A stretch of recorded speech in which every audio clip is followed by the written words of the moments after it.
జై జై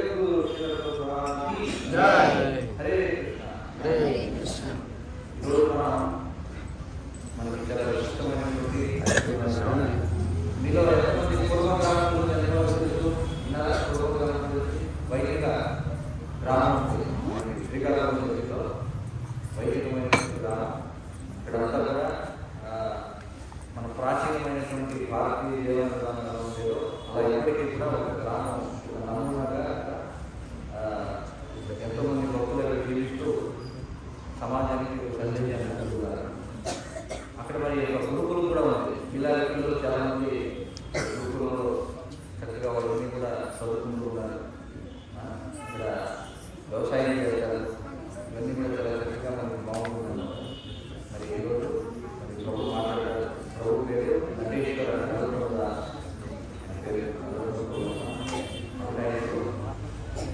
అందరూ కూడా విశేషంగా మరి మీరు సరిగ్గా ఉంటే ఒకసారి సైలెంట్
శ్రీరూపం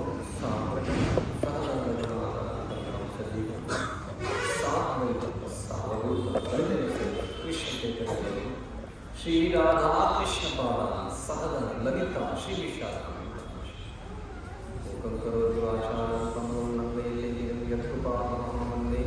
శ్రీ గురు పరమానందమాలో శ్రీ చైతన్య ఈశ్వర హరే కృష్ణ హరే కృష్ణ హరే రామ హరే రామ రామ రామ హరే హరే కృష్ణ కృష్ణ కృష్ణ హరే హరే హరే రామ రామ రామ హరే హరే హరే కృష్ణ కృష్ణ కృష్ణ హరే హరే హరే రామ రామ రామ హరే హరే మీలో ఎంతమంది జపం చేస్తున్నారు హరే కృష్ణ మంత్రం ఈ మాల? మీరంతా పిల్లలు ఎవరు చేయట్లేదా? ఎవరు జపం చేయట్లేదు? వారం కార్యక్రమం కోసం. సో ఈ యొక్క మంత్రాన్ని మనం జపం చేయాలి. ఏం చేయాలి? జపం చేయాలి. ఇలా మాల దొరుకుతుంది. ఈ మాలతో ప్రతిరోజు జపం చేయాలి. ఎందుకు జపం చేయాలా? ఎందుకు చేయాలి జపం? చెప్పండి మీరు. ఎందుకు జపం చేయాలి? భజన చేశారు, జపం ఎందుకు చేయాలి? ప్రహ్లాదం తెలుసా మీ అందరికీ? ప్రహ్లాదం గురించి విన్నారా? హిరణ్యకశిపుడు నరసింహ భగవాన్ తెలుసా? సో హిరణ్యకశిపుడు ఏం చేస్తాడు? ప్రహ్లాదాన్ని సంహరించాలని చూస్తాడు. ఏనుగులతో తొక్కిస్తాడు, త్రిశూలాలతో పొడిపిస్తాడు, పాములతో కనిపిస్తాడు.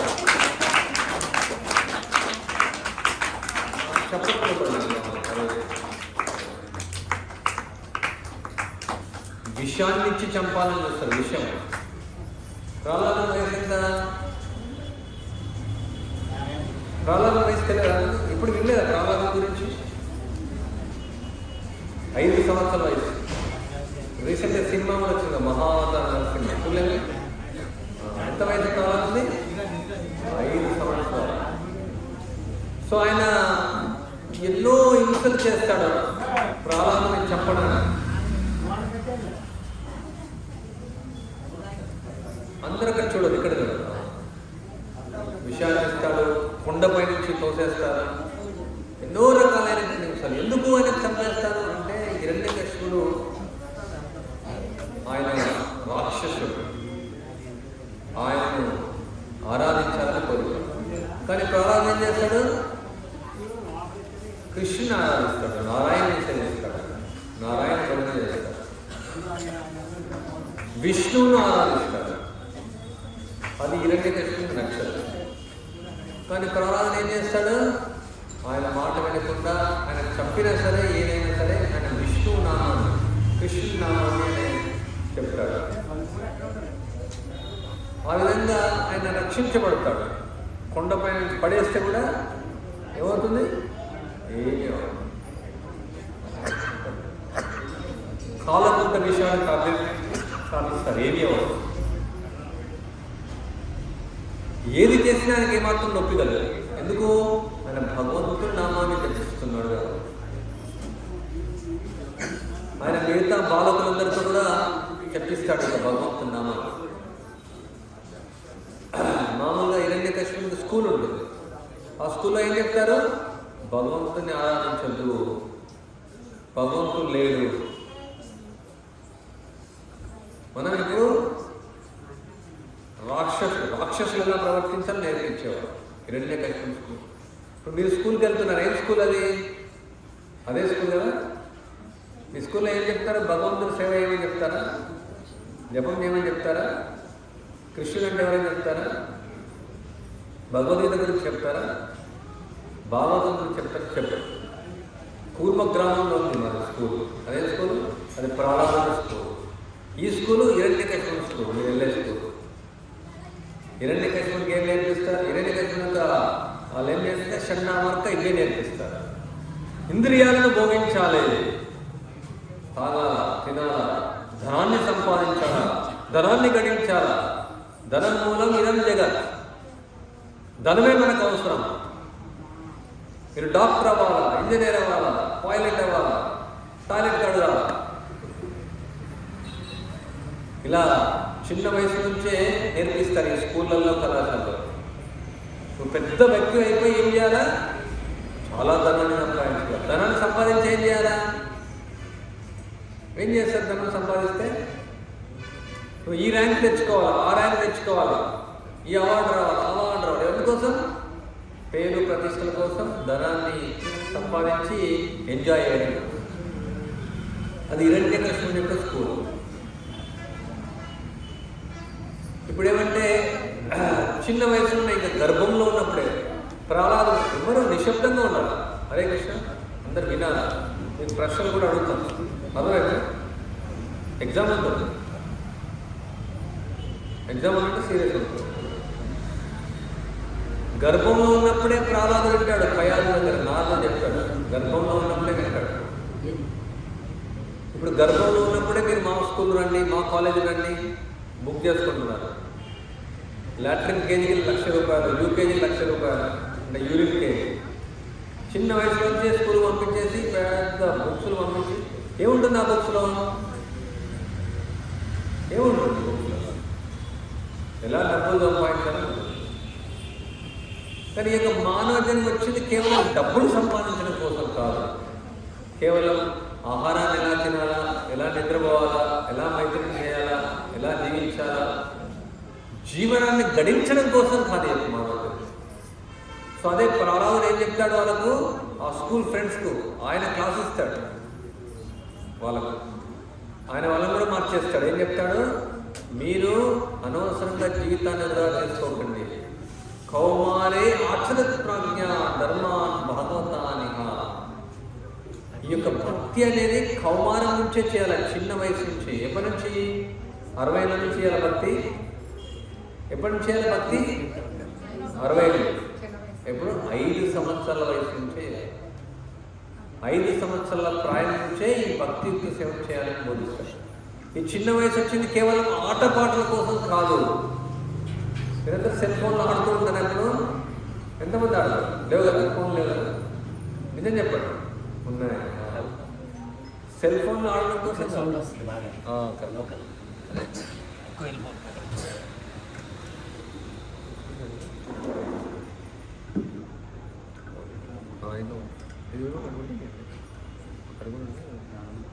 హరే కృష్ణ హరే కృష్ణ కృష్ణ కృష్ణ హరే హరే, హరే రామ హరే రామ రామ రామ హరే హరే కృష్ణ. ఇప్పుడు వినబడుతుందా? కొంచెం వెళ్ళండి. సో ఇక్కడ ప్రహ్లాదుడు ఆయన తోటి స్నేహితులకు చెప్తున్నాడు, ఈ మానవ జన్మ చాలా ఉత్తమమైనటువంటిది. ఎన్నో కోటాను కోట్ల జన్మల తర్వాత ఈ మానవ జన్మ సంప్రాప్తించింది. అందువల్ల చిన్న వయసు నుంచే 5 సంవత్సరాల ప్రాయం నుంచే ఈ మానవ జన్మను సార్థకం చేసుకోవడానికి మనం ఈ యొక్క ఆధ్యాత్మిక మార్గాన్ని మనం అనుసరించాలి. ఈ భాగవతాన్ని జ్ఞానాన్ని మనం పొందాలి. ఏదైతే ఈ యొక్క స్కూళ్ళల్లో కళాశాలలో చెప్తున్నారో, పొట్ట కోసం, కూటి కోసం కోటి విద్యలు. అంటే కూటి అనేది చాలా తక్కువ. అంటే ఏదో పొట్ట గడవడం కోసం ఇవన్నీ చదువుతున్నారు. 25 సంవత్సరాలు చదువుతారు, 24 సంవత్సరాలు, 25 సంవత్సరాలు చదువుతారు, ఎన్నో లక్షలు ఖర్చు పెడతారు. మళ్ళీ సీట్ రాకుంటే ఉపయోగం లేదు. ఏం చేస్తారు? ధనం వస్తుంది, సంపాదిస్తారు, కారు కొనుక్కుంటారు, అపార్ట్మెంట్ కొనుక్కుంటారు, వివాహం చేసుకుంటారు. మళ్ళీ చివరికి ఏమవుతుంది? మళ్ళీ ఈ యొక్క మానవ జన్మ యొక్క ముఖ్యమైన లక్ష్యం మర్చిపోతారు, మళ్ళీ చనిపోతారు. మళ్ళీ ఏమవుతారు? మళ్ళీ పుడతారు. పునరపి జననం పునరపి మననం జననీ జఠరే శయనం సంప్రాప్తే సన్నిహిత కాలే నైనై రక్షతి దుష్కరనే. పుడతాం, చేస్తాం, పుట్టడం చావడం, పుట్టడం చావడం, పుట్టడం చావడం. ఈ విధంగా ఈ యొక్క మానవ జన్మను కేవలం పుట్టుక చావుల కోసం కాదు, ఇది వృధా చేసుకోవడం కోసం. దానికోసం ఇది రాలేదు. 84 లక్షల జీవచరాలు ఉన్నాయి. ఏ మిగతా జీవుల్లో, మిగతా జన్మల్లో ఈ యొక్క భగవంతుని పొందేటువంటి అవకాశం లేదు. ఈ చావు, పుట్టుక, ముసలితనం, రోగం తప్పించుకునే అవకాశం లేదు. కేవలం మానవ జన్మలో మాత్రమే ఈ యొక్క అవకాశం మనకు లభిస్తుంది. సో అందువల్ల ప్రహ్లాదుడు తన తోటి స్నేహితులకు ఏం చెప్తున్నాడు? మీరు రాక్షసులుగా మారకండి. ఇప్పుడు ప్రపంచం అందరూ రాక్షసులుగానే తయారవుతున్నారు. భగవంతుడు అంటే అవసరం లేదు, భక్తితో పని లేదు, భగవద్గీతతో పని లేదు, భాగవతంతో పని లేదు, రాముడితో పని లేదు, కృష్ణుడితో పని లేదు. ఏం చేయాలా? తాగాల, తినాల, తందనాల. ఎంత డబ్బులుంటే అన్ని ఖర్చు పెట్టాలా, లేకుంటే అప్పులు చేసైనా ఖర్చు పెట్టాలి. చదువుకోవాలి, బాగా అమెరికా వెళ్ళాలి, అమెరికా వెళ్ళి ఎంజాయ్ చేయాలి, చేసి ఏం చేయాలి? మళ్ళీ తిరిగి రావాలి. మళ్ళీ ఏం చేస్తాం మనం? ఈ విధంగా ఈ భౌతిక సంసారంలోనే మళ్ళీ చావు, పుట్టుక, ముసల్తనం రోగంలో పడిపోవాల్సి వస్తుంది. అందుకనే ప్రహ్లాదుడు ఏం చెప్తున్నాడు? చిన్న వయసులోంచే ఈ భక్తిని చేయమని చెప్తున్నాడు. మనకున్నది ఎంత వయసు? 100 సంవత్సరాలు. ఎంతమంది 100 సంవత్సరాలు బతుకుతున్నారు ఇప్పుడు? చాలా తక్కువ. సరే, 100 సంవత్సరాలు బతికినా సరే ఒక 20 సంవత్సరాలు బాల్యంలోనే అయిపోతుంది, మళ్ళీ ఒక 20 సంవత్సరాలు యవ్వనంలో అయిపోతుంది, తర్వాత వివాహం, తర్వాత బాధ్యతలు, తర్వాత మనం నిద్రకే అయిపోతుంది. ఒక రోజు మనం 6 గంటలు నిద్రపోతాం, కొందరు 7 గంటలు నిద్రపోతారు. ఇంకా తర్వాత మళ్ళీ ఏమవుతుంది? ముసలి వాళ్ళం అయిపోతాం, ముసలి వయసు. సో ఈ విధంగా మనం ఏమవుతుంది? 100 సంవత్సరాలు 50 సంవత్సరాలు అయిపోతుంది. ఈ విధంగా ఇంకా మిగిలే వయసు ఎంత? మనం 100 సంవత్సరాలు జీవిస్తామనేటువంటి నమ్మకం లేదు. సో మనకు ఉన్నటువంటి సమయం ఎంత? చాలా తక్కువ సమయం. ఆ తక్కువ సమయాన్ని భగవంతుని చింతన కోసం, భగవంతుని నామం జపం చేయడం కోసం, ఈ భక్తిని ఆచరించడం కోసం మనం ఉపయోగించాలి. సో ఆ విధంగా ప్రహ్లాదుడు తన స్నేహితులకు చెప్తూ ఉన్నాడు అనమాట, మీరు సమయాన్ని వృధా చేసుకోకండి, మీరు రాక్షసులుగా తయారవ్వకండి, జంతువులుగా తయారవ్వకండి.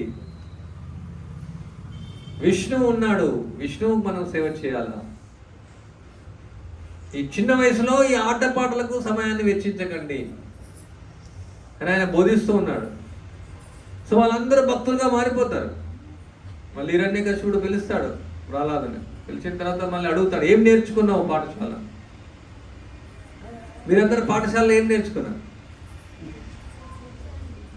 ఏం నేర్చుకున్నారు? ఏమని చెప్తారా భగవంతుడి గురించి? ఏమీ చెప్పారు. సో ప్రహ్లాదుడు చెప్తాడు ఏం నేర్చుకున్నారనేసి. శ్రవణం, కీర్తనం, విష్ణు స్మరణం, అర్చనం, వందనం, దాస్యం, సత్యం, ఆత్మ నివేదనం. సో విష్ణువు గురించి శ్రవణం చేయాలా, కృష్ణుని గురించి వినాలా, కృష్ణుని గురించి స్మరణం చేయాలా, ఆయనను అర్చించాలా, ఆయనకు ప్రార్థించాలా, ఆయనకు సేవ చేయాలా. సో ఈ విధంగా ప్రహ్లాదుడు ఈ విధంగా భక్తిని ఆచరించాలని చెప్తాడు. అదే విధం స్వార్థ గతిం విష్ణు దురాశయాయే వైరత్తమాయన అందాయతాందైరుపనీయమానాస్తే పీస్యతంత్ర వృధామ్యబద్ధ. ఈ భౌతిక ప్రపంచంలో అందరూ స్వార్థపరులే ఉన్నారు. నిజమైనటువంటి స్వార్థం మనం విష్ణువుకు సేవ చేయాలి, కృష్ణుడికి సేవ చేయాలి, రామునికి సేవ చేయాలి, భగవద్భక్తిని ఆచరించాలి, నిజమైనటువంటి స్వార్థం. కానీ ఏం చేస్తున్నాం మనం? మన ఇంద్రియాలకు మనం సేవ చేసుకుంటున్నాం. ఈ విధంగా ప్రపంచం అంతా కూడా అందులతో కూడుకున్నటువంటిది. సో ఈ యొక్క అందులను అనుసరిస్తే ఏమవుతుంది? అందరూ కూడా అంధకారంలోకి వెళ్ళిపోతారు. మామూలుగా మీరు గొర్రెలను చూసారా? గొర్రెలు ఇక్కడ ఉంటాయా? గొర్రెలు ఉంటాయా? ఇక్కడ మా సైడ్ ఎక్కువ ఉంటుంది. గొర్రెల మంద అంటారు. ఒక 200 గొర్రెలు, 300 గొర్రెలు, 500 గొర్రెలు ఉంటాయి. అంటే మామూలుగా మేము ఎండాకాలంలో ఎరువు కోసం మంద ఆపుతా ఉంటారు వాళ్ళు. సో వాళ్ళు 500 గొర్రెలు ఎంతమంది చూసుకుంటారు? 2, 3 అంతే. ఎందుకంటే ఆ గొర్రెలకు ఎక్కువ మంది అవసరం లేదు. అది 500 ఆవులను చూసుకోవాలంటే చాలా కష్టం, చాలా మంది కావాలి. ఎందుకు? గొర్రెలు ఏమంటే ఒక గొర్రె వెళ్తుందంటే మిగతా గొర్రెలన్నీ దాన్ని అనుసరించి వెళ్తాయి. ఒక గొర్రె లెఫ్ట్ వెళ్ళిందంటే ఇంకో గొర్రె లెఫ్ట్ వెళ్తుంది, ఇంకో గొర్రె ఈ పక్క వెళ్ళిందంటే ఆ పక్క వెళ్తుంది, ఆ పక్క వెళ్తే ఆ పక్క వెళ్తుంది. అది ముళ్ళలోకి వెళ్తే ముళ్ళలేదు, ఆ బాయిలో పడితే అన్ని బాయిలో పడతాయి. అంటే ఒక్క గొర్రెను మనం ఒక దారి వేయించామంటే అన్ని దాంతో వచ్చేస్తాయి. ఆవులు అలా కాదు, ఆవులు కొంచెం బుద్ధిని ఉపయోగిస్తాయి, అందుకని తల కిందకి వేస్తే నడుస్తాయి. ఈ ఆధునిక ప్రపంచం అలానే ఉంది. అందరూ బాయిలో పడితే అందరూ బాయిలో పడేస్తారు. అందరు ఇప్పుడు ఒక రకమైన ఫోన్లు కొన్నారు, అందరూ అదే ఫోన్లు కొంటారు. అందరు కారు కొన్నారు, మనం కారు కొనాలి. అందరూ సిమెంట్ ఇల్లు కట్టాం, మనం సిమెంట్ ఇల్లు కట్టాం. అందరు ఇప్పుడు తలపైన ఇలా వెంట్రుకలు పెట్టుకుంటున్నారు, ఇలా పెట్టుకుంటారు, మనం కూడా అలా పెట్టుకోవాలి తలపైన. అందరంటే ఎవరో ఒకరు నేర్పిస్తారు. చినిగిపోయిన గుడ్డలు వేసుకోవడం ఉదాహరణ. చినిగిపోయిన గుడ్డలు ఎవరైనా వేసుకుంటారా? కుక్కర్ పెంచుకున్నాడు, అందరూ కుక్కర్ పెంచుకోవడం. అంటే ఎవరో ఒకరు చేసినటువంటి పనికి అందరూ ఆచరించేస్తారు. అంటే బొందలో పడేయడానికి చాలా సులభం ఇప్పుడు. అంటే మనుషులు గొర్రెల్లాగా తయారైపోయారు. అందుకనే ఈ ప్రకటనలు ఏం చేస్తారు, చాలా ఇస్తూ ఉంటారు ప్రకటనలు. మీరు ఇది తీసుకోండి, మీరు అది తీసుకోండి, ఇలా తయారవ్వండి, ఈ స్కూల్కి రండి, ఆ కళాశాలకు రండి, మీకు ఈ ర్యాంక్ వస్తుంది, ఆ ర్యాంక్ వస్తుంది. అందరేమి ఒక గొర్రె వెళ్తుంది, ఇంకో గొర్రెలన్నీ కూడా వెళ్తుంది. కానీ ఎవరు ఆలోచించారు అసలు ఎందుకు మనం ఇది కొనాలి, ఎందుకు మనకి ఇది అవసరం, ఎలా మన పూర్వీకులు ఉండేవాళ్ళు, ఎలా మన జీవన విధానం, ఈ మానవ జన్మ ఎందుకు వచ్చింది. ఆ పిల్లల్ని ఈ స్కూల్ పంపించారు, ఎల్కేజీ ₹1,00,000. నేను కూడా ₹1,00,000 పంపిస్తాను. ఆయన అప్పు చేసి పంపించాను, నేను కూడా అప్పు చేసి పంపిస్తాను. అంటే ఒక వ్యక్తి చేస్తున్నాడు, ఇంకో వ్యక్తిని అనుసరించాడు. అంటే వాళ్ళు ఆలోచించారు అన్నమాట. సో ఇక్కడ ప్రహ్లాదుడు చెప్తున్నాడు హిరణ్యకశిపునికి, ఈ యొక్క భౌతిక ప్రపంచం అంధకారమైనటువంటిది. ఇక్కడ నువ్వు అనుభవించాలని ప్రయత్నిస్తున్నావు, ఈ మానవ జన్మ వచ్చింది అనుభవించడం కోసం కాదు. కేవలం ఈ యొక్క మానవ జన్మ వచ్చింది భగవంతుని సేవ చేయడం కోసమే వచ్చింది. ఈ ఇంద్రియాలను ఇచ్చింది భగవంతుని సేవ కోసం ఇచ్చారు. కానీ మనం ఏం చేస్తున్నాం, మనం మన ఇంద్రియ భోగం కోసం వాడుతున్నాం. మనం ఒక వివాహం కోసం ఎన్నో రకాల వస్తువులు తెచ్చిపెట్టాం. సో ఆ వివాహంకి వచ్చిన వస్తువులన్నీ ఎవరో చనిపోయినప్పుడు వాడిదేమో మన ఉపయోగం ఉంటుందా? ఉపయోగం ఉండదు. సో ఈ విధంగా ఈ యొక్క భక్తిని లేకుండా అప్రాణహిదేయస్య మండనం లోకరంజనం, ఈ భక్తిని ఆచరించకుండా ఈ జన్మలో మనం ఎంత ధనాన్ని సంపాదించినా, ఎంత చదువుకున్నా, ఎంత పెద్ద ఉద్యోగం చేసినా, ఎంత అంతస్తు పొందినా, ఎంత ప్రతిష్ట పొందినా, ఇది శవానికి అలంకారం లాంటిది. సో ఈ భక్తి ఆచరించడమే ఈ యొక్క మానవ జన్మ యొక్క ముఖ్య లక్ష్యం. ఈ జన్మ మృత్యు జరావాది సాధనం నుంచి, ఈ భవసాధనం నుంచి, ఈ భౌతిక అస్తిత్వం నుంచి, ఈ దేహం నుంచి బయటపడడమే మానవ జన్మ యొక్క లక్ష్యం.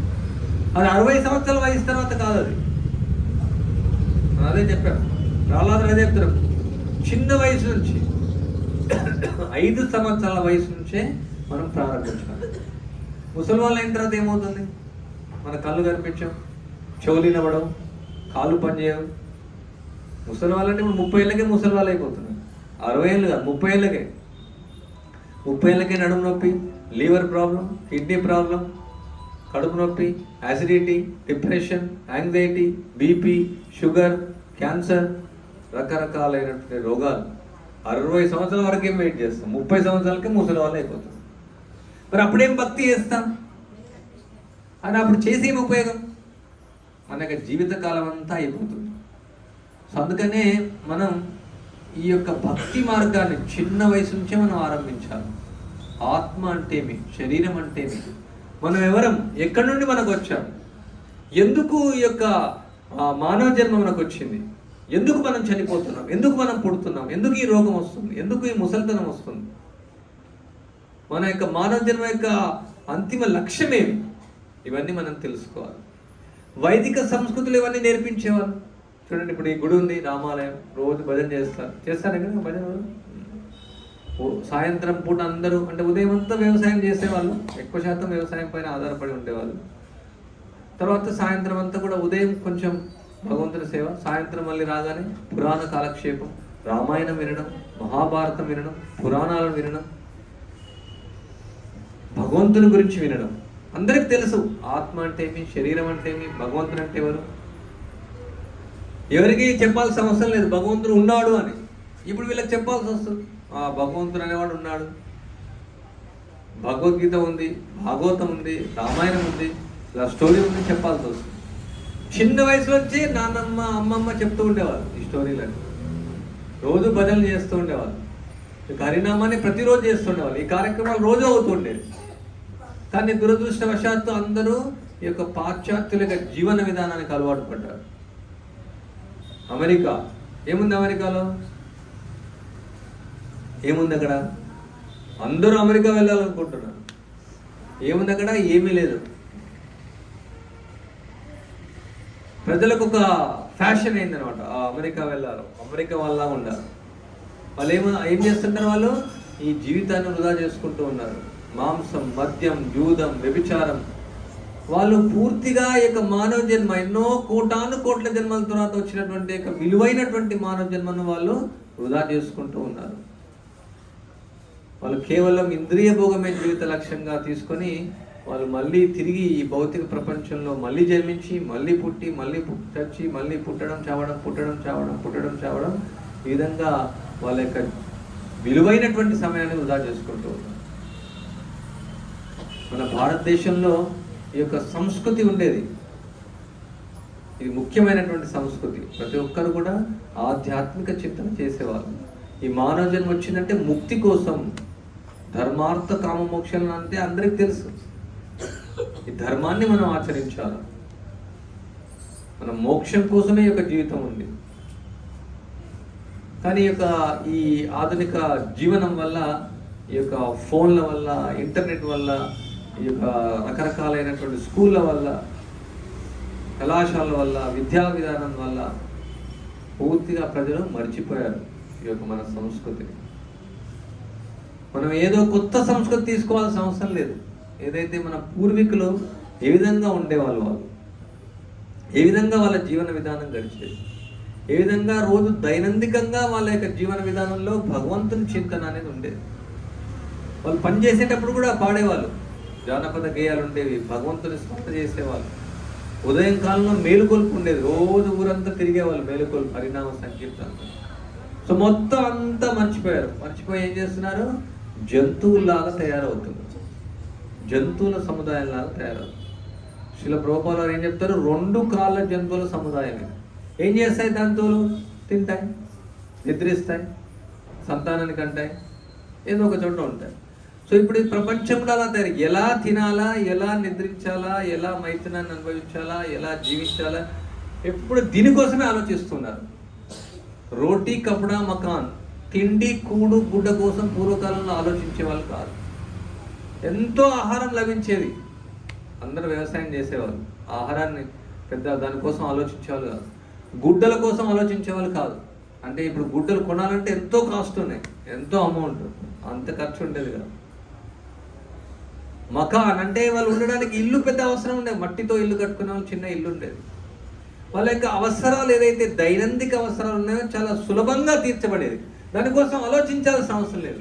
ఇప్పుడు దానికోసమే జీవనం, దానికోసమే చదువు, దానికోసమే స్కూలు, దానికోసమే కాలేజ్, దానికోసం ఎగ్జామ్స్, దానికోసం ప్లేస్మెంట్స్, దానికోసం ఉద్యోగం వెళ్ళడం, ఉద్యోగం కోసం హైదరాబాద్ వెళ్ళడం, ఉద్యోగం కోసం బెంగళూరు వెళ్ళడం, ఉద్యోగం కోసం అమెరికా వెళ్ళడం. మొత్తం ఎలా ఆహారం ఎంతవరకు తింటాం ఒక రోజుకు? ఎవరైనా రోజు 100 కిలోల రైస్ తింటారా? కనీసం 50 కిలోలు తింటారా? కనీసం 100 కిలోలు తింటారా? 10 కిలోలు తింటారా? కిలో తింటారా? ఎంత అన్నం తింటాం మనం, ఎంత నూనె మనం తాగుతాం, ఎన్ని ఆహారం మనకు అవసరం, ఎన్ని గుడ్డలు మనం కట్టుకుంటాం, ఎంత అవసరం మనం. సో ఈ యొక్క తిండి కూడు గుడ్డ కోసం మనం ఆలోచిస్తే అది జంతువు యొక్క జీవనం. మీరు ఉదయం లేవగానే చూడండి ఏం చేస్తుంది. పందిని మనం గమనించాము, లేవగానే చూస్తుంది ఎక్కడ మనం ఉన్నది, వెతుకుతూ ఉంటుంది. ఉదయం లేవగానే ఆహారం ఎక్కడ, నిద్ర ఎక్కడ, మైథునం ఎక్కడ, నివాసం ఎక్కడ. ఈ జంతువులు ఇవే ఆలోచిస్తాయి. అవి ధర్మం గురించి అవి ఆలోచించవు. ధర్మాన్ని ఎలా ఆచరించాలా, జ్ఞానాన్ని ఎలా పొందాలా, ఈ భక్తియుక్త సేవను ఎలా చేయాలో ఆచరించాం. సో అందుకనే మనం ఈ పిల్లలను జంతువులాగా తయారు చేయకూడదు. మనం ప్రహ్లాదుడు అదే చెప్తున్నాడు, ఈ యొక్క జంతు జీవనం కాదు మనది. సో ఏం చేయాలా? చిన్న వయసు నుంచే ఈ యొక్క భక్తిని నేర్పించాలి వాళ్ళకి, ఈ భగవద్గీతను వాళ్ళకి నేర్పించాలి, భాగవత జ్ఞానాన్ని వాళ్ళకి అందించాలి. చిన్న వయసు నుంచే ఈ యొక్క భగవంతుని యొక్క సేవను వాళ్ళతో చేయించాలి. అప్పుడు వాళ్ళ యొక్క మానవ జన్మ సార్థకం అవుతుంది. నిజమైనటువంటి తల్లిదండ్రులు అంటే పిల్లలకు ఎవరైతే భక్తియుక్త సేవను ఇస్తారో వాళ్ళే తల్లిదండ్రులు. ఎవరిని రక్షిస్తారు? నిజమైనటువంటి తల్లిదండ్రులు ఎవరంటే వాళ్ళని రక్షించాలంటే వాళ్ళకు ఈ యొక్క భక్తిని ఇవ్వడం, ఈ భక్తి ద్వారా వాళ్ళు రక్షించబడతారు. లేదంటే ఒక ఆధునిక సముదాయంలో పడి పూర్తిగా చెడిపోతారు. ఇప్పుడు ఎన్నో సమస్యలు, పిల్లలు, యువకులంతా కూడా చెడు అలవాట్లు. మాట్లాడదేవారు వినాలి. ఎలా వస్తుంది? అలా చిన్న వయసులోంచే అన్ని అలవాట్లు నేర్చుకుంటున్నారు. డ్రగ్స్ తీసుకోవడం అంటే ఇక్కడ మేబీ ఇది గ్రామం ఉండొచ్చు, నగరాల్లో అన్ని రకాలైనటువంటి అలవాట్లు చెప్పాల్సిన అవసరం లేదు.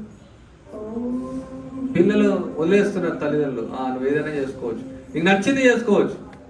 తల్లిదండ్రులు పిల్లలకు శిక్షణ ఇవ్వాలి. పిల్లలు తల్లిదండ్రులు చెప్పినట్టు వినాలి. చిన్నప్పుడు కొట్టేవాళ్ళం అమ్మ, ఇప్పుడు ఎవరు కొట్టట్లేదు. కొడుతున్నారా? మీకు దెబ్బలు పడుతున్నాయా? చెప్పినట్టు వింటున్నారా? ఎవరికి నచ్చింది వాళ్ళు చేయొచ్చు. ఇది మన తత్వం కాదు, మన సంస్కృతి కాదు. తల్లిదండ్రులను గౌరవించడం, ఉదయం లేవగానే తల్లిదండ్రులకు నమస్కారం చేయడం, వాళ్ళ పాదాలను తాకడం, వాళ్ళు చెప్పింది వినడం, తల్లిదండ్రులను చూసుకోవడం. తర్వాత కూడా తల్లిదండ్రుల యొక్క కూడా ధర్మం కూడా పిల్లలకు సరి అయినటువంటి మార్గాన్ని చూపించడం, సక్రమమైనటువంటి మార్గాన్ని చూపించడం. సో హిరణ్యకశిపునికి చాలా కోపం వస్తుంది. ఇంకా ఆయన విష్ణువు గురించి మాట్లాడుతున్నాడు, ఎందుకు ఇలా అనేసి ఆయన అనేక రకాలైనటువంటి విధంగా ఆ ప్రహ్లాదుని చంపాలని చూస్తాడు. కొండపై నుంచి పడేస్తాడు, విషాన్ని ఇస్తాడు, పాములతో కరిపిస్తాడు, నూనెలో వేయించుతాడు, ఎన్నో రకాలుగా. కానీ ప్రహ్లాదుని మాత్రం ఏమాత్రం చరించకుండా భగవంతునిగా నామస్మరణ చేస్తూ హరే కృష్ణ కృష్ణ కృష్ణ హరే హరే, హరే రామ రామ రామ హరే హరే. అంటే హిరణ్యకశిపుడు ఎంతో శక్తిమంతుడు. ఆయన కన్ను బొమ్మలు ఇలా ఆడిస్తేనే దేవతలంతా పారిపోతారు. ఎంతో శక్తివంతుడు. కానీ ప్రహ్లాదుని ఏమీ చేయలేకపోతాడు. ఎందుకంటే ప్రహ్లాదుడు పూర్తిగా భగవంతుని యొక్క రక్షణలో ఉన్నాడు. సో హిరణ్యకశిపునికి ఆశ్చర్యం అవుతుంది, ఎలా ఈ సామాన్యమైనటువంటి బాలుడు ఇతను ఏమి ఎవరు చేయలేకపోతున్నారు. ఆయనే స్వయంగా వస్తాడు. మీకు తెలిసిందే స్టోరీ. ఎక్కడ నీ భగవంతుడు అడుగుతాడు, అసలు నీకు ఎలా ఈ శక్తి వస్తుందని అడుగుతాడు. అంటే నీకు ఎలా శక్తి వస్తుందో నాకు ఎలా వస్తుంది, ఆయన ఇస్తున్నాడు, విష్ణువే ఇస్తున్నాడు. సో అప్పుడు నరసింహ భగవానుడు వచ్చేసి హిరణ్యకశిపుని వధిస్తాడు. సో ప్రహ్లాదుడు పూర్తిగా భగవంతుని యొక్క రక్షణలో ఉంటారు. ఎవరైతే ఇక భగవంతుని నామాన్ని జపిస్తారో, భగవంతుని సేవ చేస్తారో, భగవంతుడు రక్షిస్తారు వాళ్ళు. బాలస్య నేహ శరణం పితరో నరసింహ. అంటే చాలా మంది ఏమనుకుంటారు, తల్లిదండ్రులు వాళ్ళ పిల్లల్ని రక్షిస్తారనుకుంటారు. వైద్యులు వాళ్ళు ఏమనుకుంటారు, పేషెంట్లను రక్షిస్తారనుకుంటారు, రోగులు. నావికుడు ఏమనుకుంటాడో, నేను నావలో ప్రయాణించడం రక్షిస్తాను అనుకుంటారు. కానీ ఏ క్షణంలో ఏమయ్యో తెలియదు. ఎన్ని హాస్పిటల్స్ ఉన్నాయి, వాళ్ళు గ్యారంటీ ఇస్తారు, 100% గ్యారంటీ. బైపాస్ సర్జరీ, రకరకాల సర్జరీలు వచ్చినాయి. ఎంతోమంది చనిపోతున్నారు. మరి నావికుడు నావలో వెళ్ళినప్పుడు ఏమైనా అవ్వచ్చు, సముద్రంలో పడిపోవచ్చు. తావత్ విభో తనుముతాన్ తదుపేక్షితాన. ఒకవేళ భగవంతుడు ఉపేక్షించినట్లయితే ఎవరు రక్షించలేరు. రాకే కృష్ణ మారేకే, మారే కృష్ణ రాకేకే. ఒకవేళ భగవంతుడు మనం రక్షించాలనుకుంటే ఎవరు చంపలేరు, మనం చంపాలనుకుంటే ఎవరు రక్షించలేరు. మనం చూడొచ్చు కురుక్షేత్ర సంగ్రామంలో. సో కృష్ణుడు 5గురిని ఉంచాలనుకుంటాడు, వాళ్ళని రక్షించాలనుకుంటాడు, ఎవరూ వాళ్ళని చంపలేరు. ఎదుటి పక్షాన ఉన్నటువంటి వాళ్ళు ఎంతో శక్తివంతమైనటువంటి వాళ్ళు.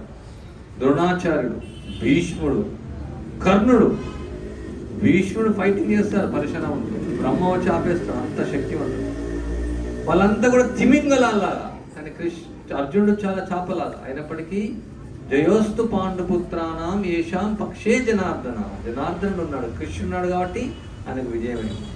సో మనం ఈ జీవితంలో భగవంతుని యొక్క ఆశ్రయాన్ని మనం తీసుకోవాలి, భగవంతుని యొక్క నామాన్ని ఆశ్రయం తీసుకోవాలి. ఆయన రక్షణలో మనం ఉండాలి. మన పిల్లలను ఆయన రక్షణలో ఉంచాలా, మనం ఆయన రక్షణలో ఉండాలి. సో ఆయన అప్పుడు రక్షిస్తాడు. ఈ యొక్క మంత్రాన్ని ద్రౌపది కృష్ణ గోవింద అని ఆమె పిలిచింది. చూడండి, ఆమెకు 5గురు భర్తలు ఉన్నారు. ఒక్కొక్క శక్తివంతమైనటువంటి వారు, మామూలుగా ఒక భర్త కాదు, 5గురు ఉన్నారు.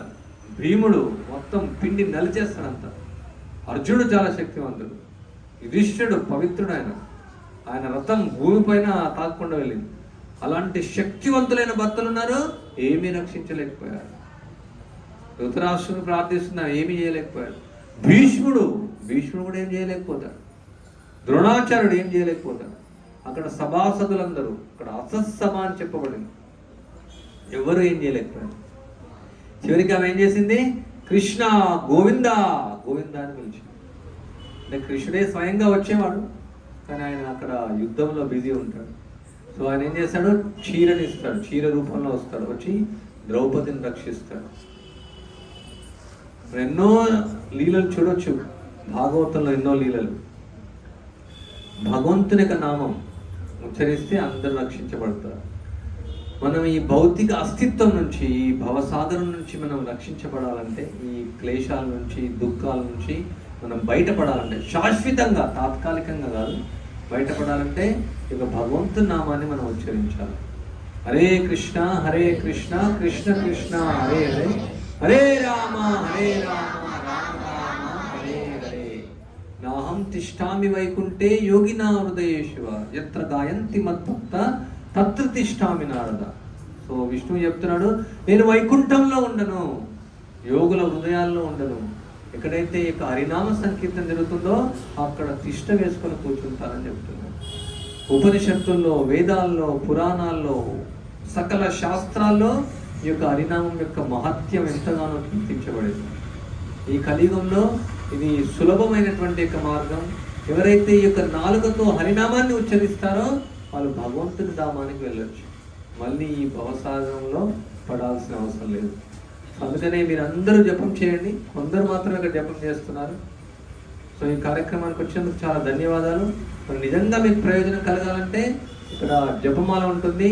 ఈరోజు నుంచి ఆ మాల తీసుకునేసి కనీసం ఒక మాలైనా, లేదా 4 మాలైనా, 8 మాలైనా, ఒక మాల ఒక 10 నిమిషాలు అవుతుంది.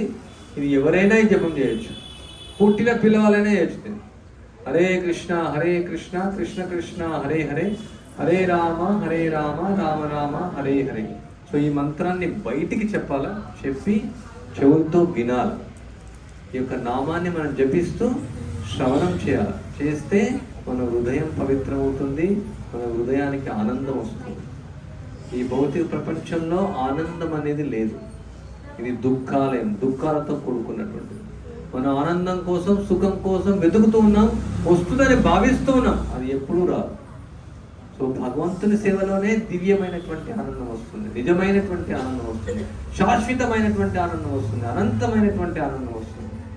మనం ఎంత ధనాన్ని సంపాదించినా మనకి ఆనందం రాదు. సో అందువల్ల దయచేసి ఎవరైతే జపం చేయట్లేదో ఈ రోజు నుంచే మీరు ప్రారంభించండి, ఈ నామాన్ని జపించండి, ఎంతో ఆనందం మీరు తప్పక పొందుతారు. అదేవిధంగా ఇక్కడ భగవద్గీత, భాగవతం, రామాయణం చాలా పుస్తకాలు ఉన్నాయి. ఇవన్నీ తీసుకొని మీరు చదవండి. ఈ యొక్క ఆధ్యాత్మిక జ్ఞానం చాలా అవసరం. మీ సమయాన్ని అంతా ఈ సెల్ ఫోన్లో, స్మార్ట్ ఫోన్ కోసం ఉపయోగించకండి. అది అవసరం ఉన్న వరకే వాడండి. ఆ తర్వాత మిగతా సమయాన్ని అంతా కూడా మీరు భగవంతుని చింతన కోసం, భగవద్ విజ్ఞానాన్ని మీరు చదవడం కోసం ఉపయోగించండి. మీకు ఎంతమంది దగ్గర భగవద్గీతలు ఉన్నాయి? భగవద్గీత చాలా మంది.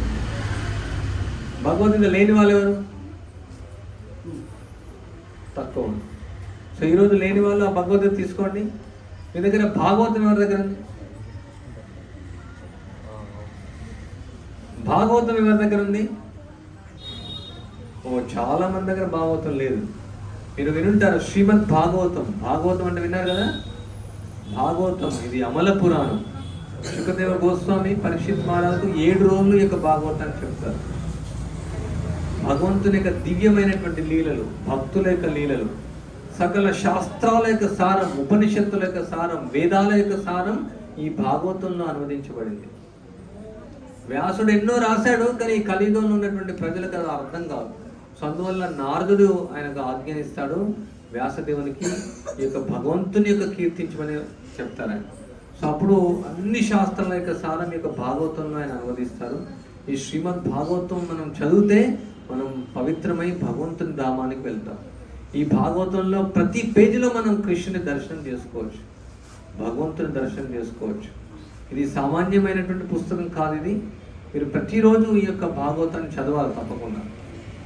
మీరు ఎన్నో రకాలుగా సమయాన్ని వృధా చేస్తూ ఉంటారు.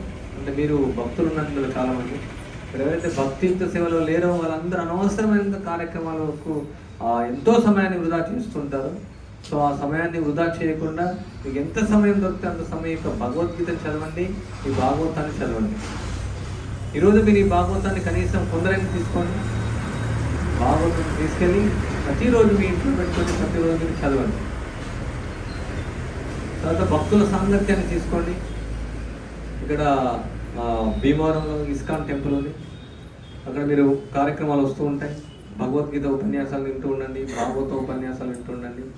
సో ఈ విధంగా కృష్ణ భక్తిని మీ జీవితంలో చేస్తే మీ యొక్క జీవితంలో వెలుగు నింపుకోవచ్చు, ఆనందాన్ని నింపుకోవచ్చు. ఆ విధంగా మన యొక్క జన్మను సార్థకం చేసుకోవచ్చు. దయచేసి మీరు ఈరోజు నుంచే ఈ యొక్క భక్తియుక్త సేవను ఆచరించండి. మీరు ఆచరించండి, ఇతరులకు కూడా చెప్పండి. ఎంతోమంది ఉన్నారు ఈ భక్తి గురించి తెలియని వాళ్ళు. ఆత్మ అంటే మీ శరీరం అంటే మీ కృష్ణుడు అంటే మీ ఈ భగవద్గీత అంటే మీ భాగవతం అని తెలియని వాళ్ళు కొన్ని వేల మంది ఉన్నారు. సో వాళ్ళందరినీ కూడా ఈ కార్యక్రమాన్ని తీసుకొని రండి, వాళ్ళందరూ కూడా ఈ యొక్క భక్తిని నేర్పించండి. సో మీరు చేయండి, ఇతరులకు ఈ యొక్క భక్తిని ఇవ్వండి. హరే కృష్ణ హరే కృష్ణ కృష్ణ కృష్ణ హరే హరే, హరే రామ హరే రామ రామ రామ హరే హరే. మీరు ఏమైనా ప్రశ్నలు ఉంటే అడగవచ్చు, ప్రశ్నలు సందేహాలు.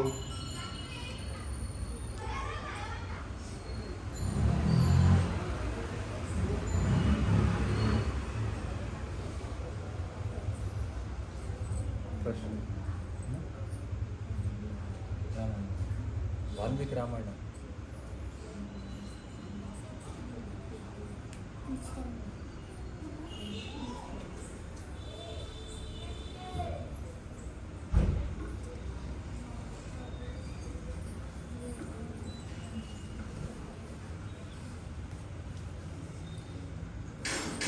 హరే కృష్ణ హరే కృష్ణ. మరి చప్పట్లు కొడతాను మీరు అందరూ ఖాళీ చేతులు వెళ్ళకూడదు. అందరూ కూడా చప్పట్లు కొట్టి వాళ్ళందరూ కూడా పుస్తకాలు తీసుకుని వెళ్ళాలి. వాళ్ళు మీకోసం పుస్తకాలు తీసుకొస్తున్నారు అందరూ. మరి ఎవరి దగ్గర లేవు మరి తీసుకోండి. ఈరోజు మరి ప్రభుజీ చాలా దూరం నుంచి వచ్చారు, మనకి చాలా అదృష్టం అనమాట. ప్రతిరోజు ఈ అవకాశం కాబట్టి మీరు ఎవరి దగ్గర అయితే భగవద్గీత రామాయణం ఈ గ్రంథాలు లేవో అవి తీసుకోండి. భగవద్గీత భగవద్గీత వారు పెద్దవాళ్ళు ఎవరు? పెద్దవాళ్ళు అమౌంట్ ఇస్తారా? ఫ్రీ కాదు, ఫ్రీ కాదు, దానికి డబ్బులు చెల్లించాలి పిల్లలు. ప్రింటింగ్ ఛార్జ్ ఉంటుంది. అందరూ కూర్చోండి అమ్మా, కూర్చోండి. కూర్చోండి.